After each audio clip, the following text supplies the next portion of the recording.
Sripada Sri Vallabha Charitamrutam, Chapter 22. The Story of Guru Datta Bhattu. Sri Sripada alone can confer the results of the horoscope in the astrological signs to his devotees. Guru Charan, Krishna Das, and I remained in an inexplicable elated exhilaration in the presence of Sri Sripada. One astrological Pandit named Guru Datta Bhattu came for the darshan of Sri Gurudeva. Sri Sripada treated him with utmost cordiality. We were asked to conduct a satsang in a peaceful manner. Our conversation turned towards astrological signs. I questioned Sri Bhatt, "Sir, are the results indicated in the astrological signs definitely to happen? Or is it possible to have changes and additions in the results? Is human life conditioned by past karma? Or is it controlled by human effort?" Then Sri Bhattu explained, "Wheel means the path of stars. The starting point for it is Ashwini star. There are two methods to specify the place of this star. They are Chaitra Paksha and Revati Paksha. Revati star is situated at a lower position of 8 points of potency than what is required. So it is not acceptable. It is difficult to recognize the sphere of Ashwini star. The Chitta star, which is at 180 degrees from it, is a single sphere, bright and clear. When 6 Rashis are added to it, it becomes Ashwini. Therefore, Chaitra Paksha is accepted. Ashwini star is proved as consisting of 3 spheres as Turaga Mukha Ashwini Shreni, that is, row of Ashwini stars with the faces of horses. There is a special reason for the birth of Sri Sripada in Chitta star. 3 spheres combined as a single star, Ashwini. It is his form. It is the beginning of Bha Chakra constellation. That is, his form of Dattatreya. His very first incarnation was that of Sri Sripada Vallabha. His birth star, Chitta, is exactly at a distance of 180 degrees in straight line from this Ashwini star. The strength of any planet or star would be concentrated at a point of 180 degrees distance. Human beings are born in consonance with their past karma in a mathematically appropriate arrangement of planets. Planets do not have love or hatred towards human beings. Different rays, different vibrations emanating from them are having the power to create relevant incidents in those times and in those places. To escape from undesirable results, we must possess vibrations and rays capable of arresting and defeating those negative vibrations and rays. This can be achieved by mantras, tantras, meditation, prayer, and such similar methods, or by our personal yogic power. However, if the karma of previous births is extraordinarily strong, the above mentioned procedures will not work. Under such circumstances, only Sri Sripada can rewrite the writings of our destiny. For him to revise our writings, there must be some situation wherein some good advantage will be gained by the world through us. This will not happen in ordinary circumstances. Sri Sripada will never interfere unnecessarily in the programs of creation and in the activities of deities of destiny. Nevertheless, the suffering of a devotee will move Sripada due to the force of the great influences of love and compassion that swell from the heart of the Lord. The strength of the deities of fate becomes weak. Fate is inert. Sri Sripada is consciousness personified. When he feels it necessary, he turns dust into sky and sky into dust and displays his capacity for reconciling the irreconcilable. This is a very natural thing for him. I was under illusion in my ignorant state that I am a great scholar in astrology. I belong to Karnataka. I cannot speak fluently in Telugu. I can communicate freely in Sanskrit. Luckily, I went to Pitakapuram. I heard from some people about Sri Sri Pada Sri Vallabha. Our family deity is Sri Dattatreya. I visited self-existent Datta in Kukateshwara temple, which is Padagaya Kshetra. I worshipped Datta with devotion and diligence. When I was in meditation, I heard an inner voice clearly. You fool! How long ago did you die? You are bragging that you are my devotee. You are giving camphor arati to my face and driving nails in my feet. Have you come here to drive nails into my feet at Padagaya and see my blood? These words were repeatedly heard by me. As I was an astrological pandit, I made calculations of my horoscope. I was in the presence of self-manifested Datta in Padagaya Kshetra at the exact date and time at which I should leave the body. I felt my pulse. Pulse stopped. I felt the beat of the heart. It also was not working. I saw my face in the mirror. Instead of life symptoms, symptoms of death were prominent in the face. While laughing, I looked at my face in the mirror.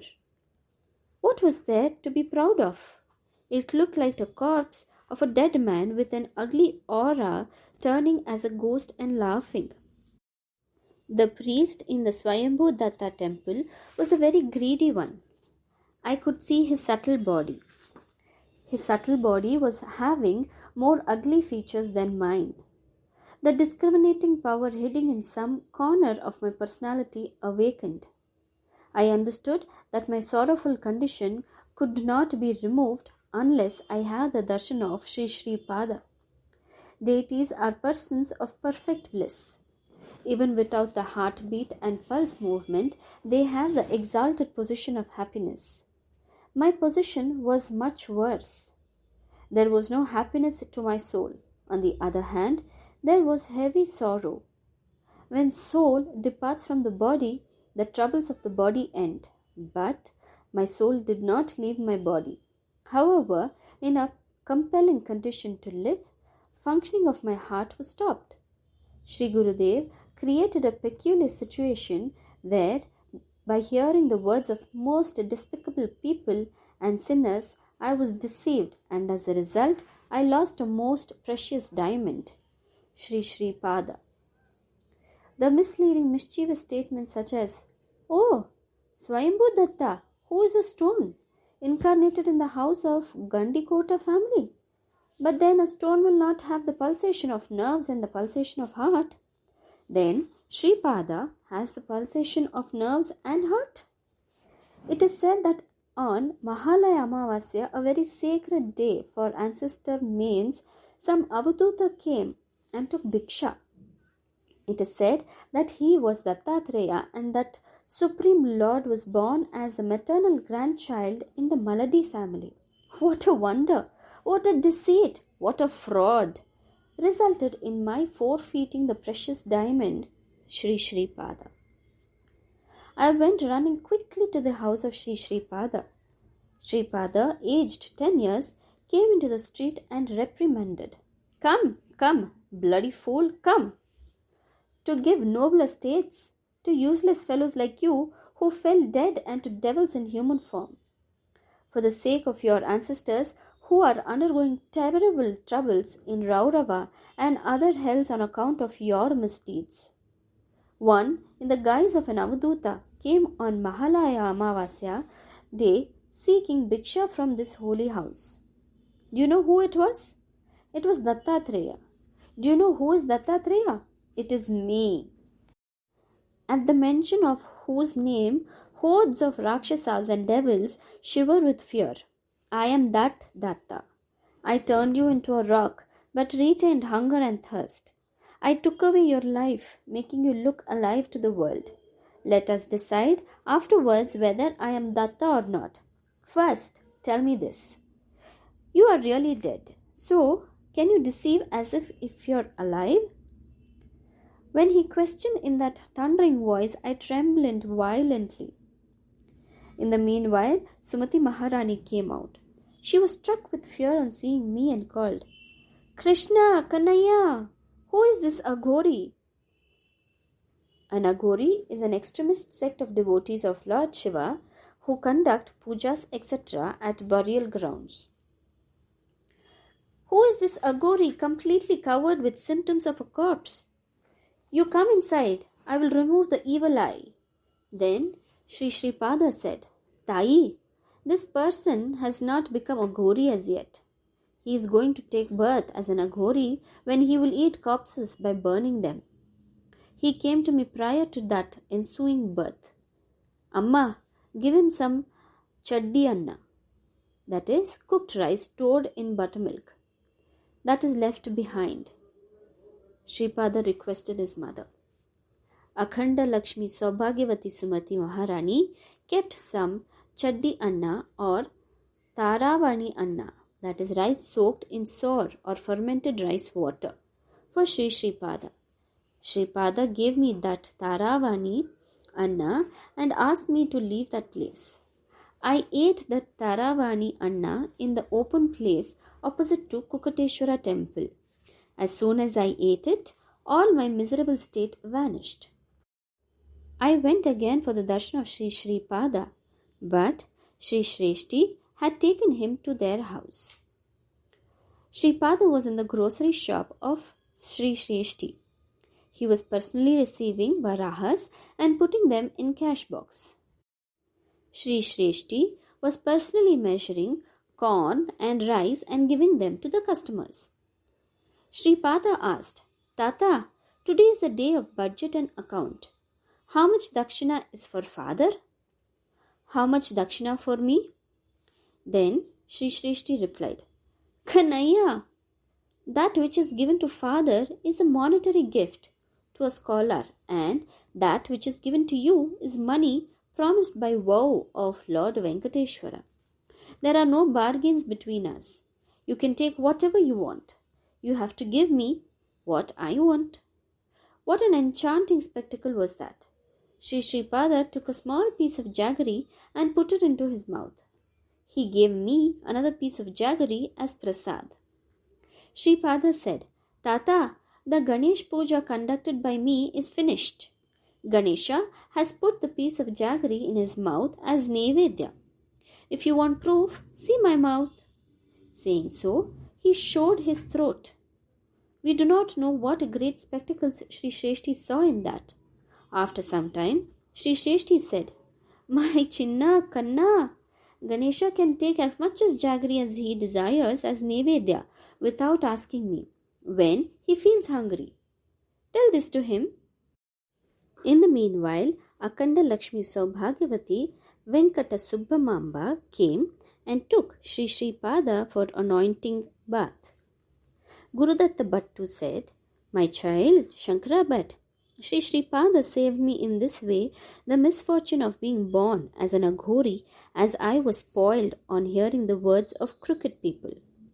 If I merely left to my fate, I would have completely fallen down. On account of their pure love for mankind, Sadgurus free us skillfully from the consequences of fate from previous births. For this, they spend their valuable power and time. The horoscope of Sri Pada has to be calculated according to Sandra Sindhu Veda, that cannot be approached through ordinary mathematics. Tithi, day, and stars will be in accordance with Sandra Sindhu Veda. Sri Pada, Sri Appala Raja Sharma, and Sri Bapanarya used to speak in Sanskrit along with Telugu in their house. They were speaking in Sandhya language, which was in use in Himalayas in the sacred land of Saptarishis. This language spoken in Sambala is different from Sanskrit. It is not possible to describe the sweetness or smoothness of that language.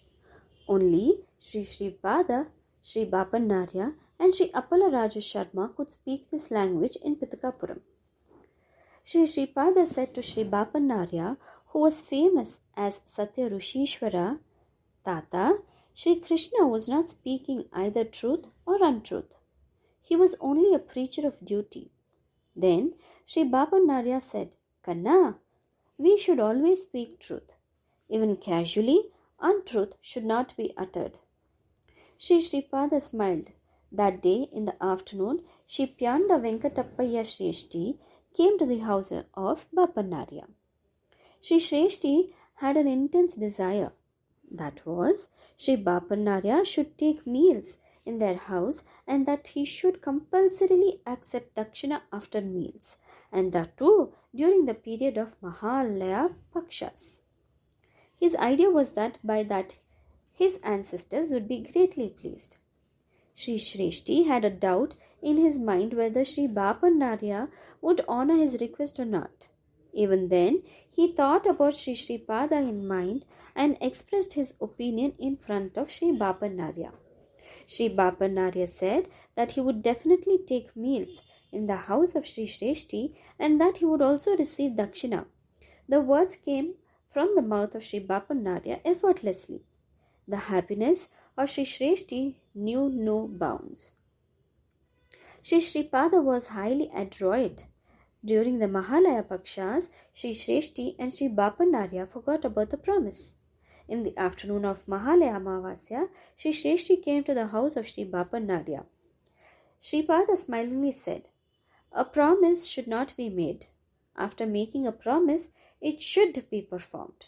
If the promise that was made is forgotten, at least those who receive the promise must remind about it. I demand an explanation from both of you. Then both of them realized their mistake. It was known from this incident that Sri Sripada is as much capable of making people aware as he is equally capable of making them forget. They were sorry for their mistake. He consoled them saying, My role is there in bringing forgetfulness to both of you. The ego I, and I is in the form of consciousness in every human being. A living being derives not only the body but also consciousness from parents. For this consciousness of ego, there is a responsible function to perform in the universal plan. This is the bond of karma that comes in succession in the order of birth from father to son and from son to grandson and so on. Only when the order of asceticism is taken after leaving the order of a householder, a release from this bond of karma takes place.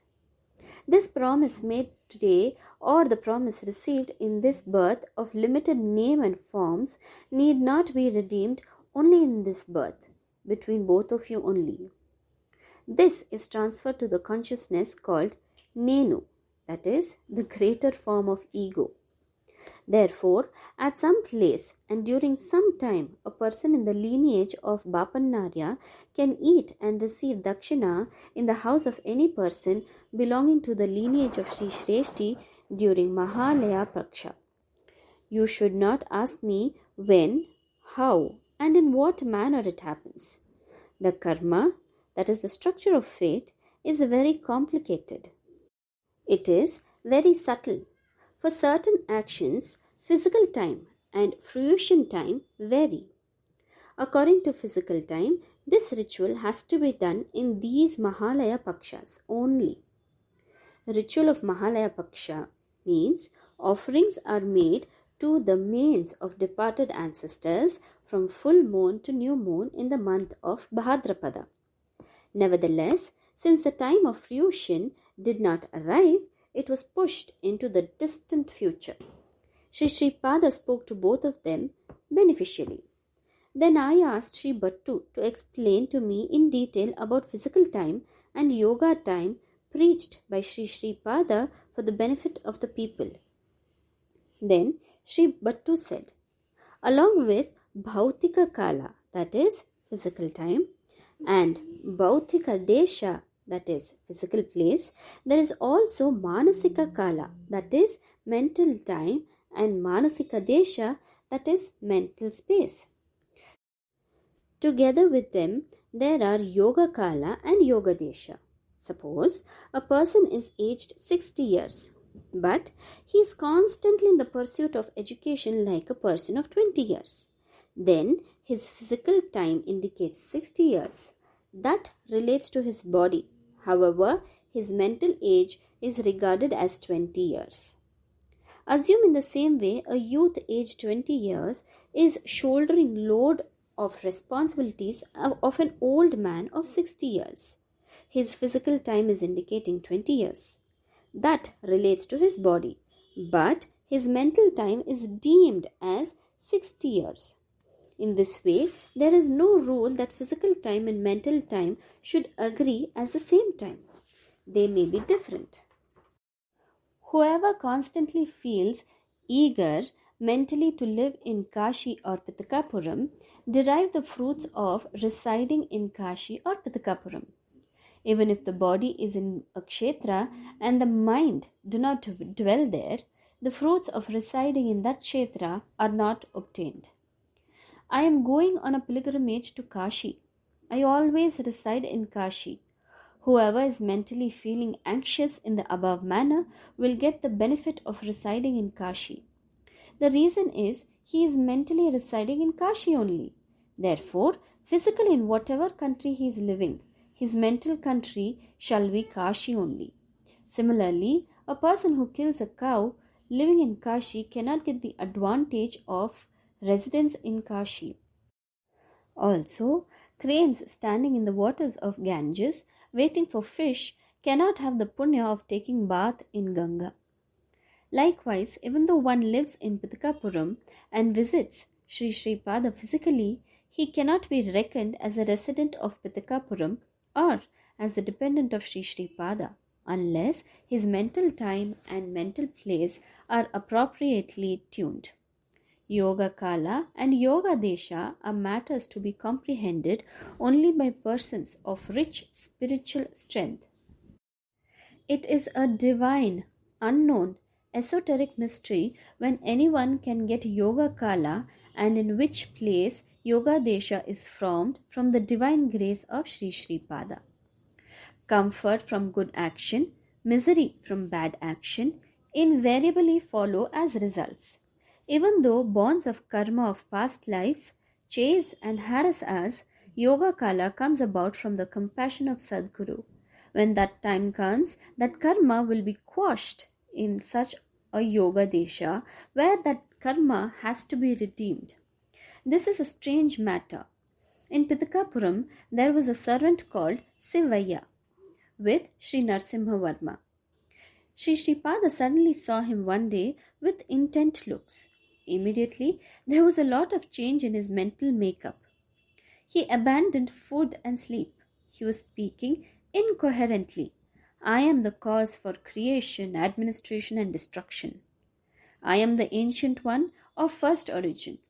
All this creation is originating in me, developing by me, and again merging in me. Narsimha Varma took lot of pity on Sivaya.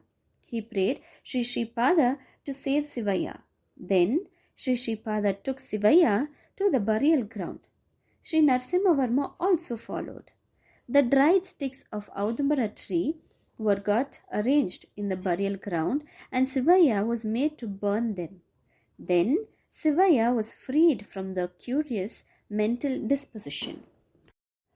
All this was strange to Narsimha Varma.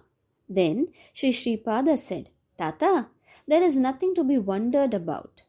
One Pandit in Vyasapura, Agraharam, is always criticizing me. What a great offense! Where is Paramatma, personification of Vedas? Where is this young urchin Sri Pada? It is said that this boy is the cause for creation, sustenance, and destruction, and that he is the origin of the yor. All this is a fraud, a blatant lie. He was having this sort of constant thought. Recently, that Pandit died. He became an ogre. In one of his lives, Sivaya was slightly indebted to that Pandit.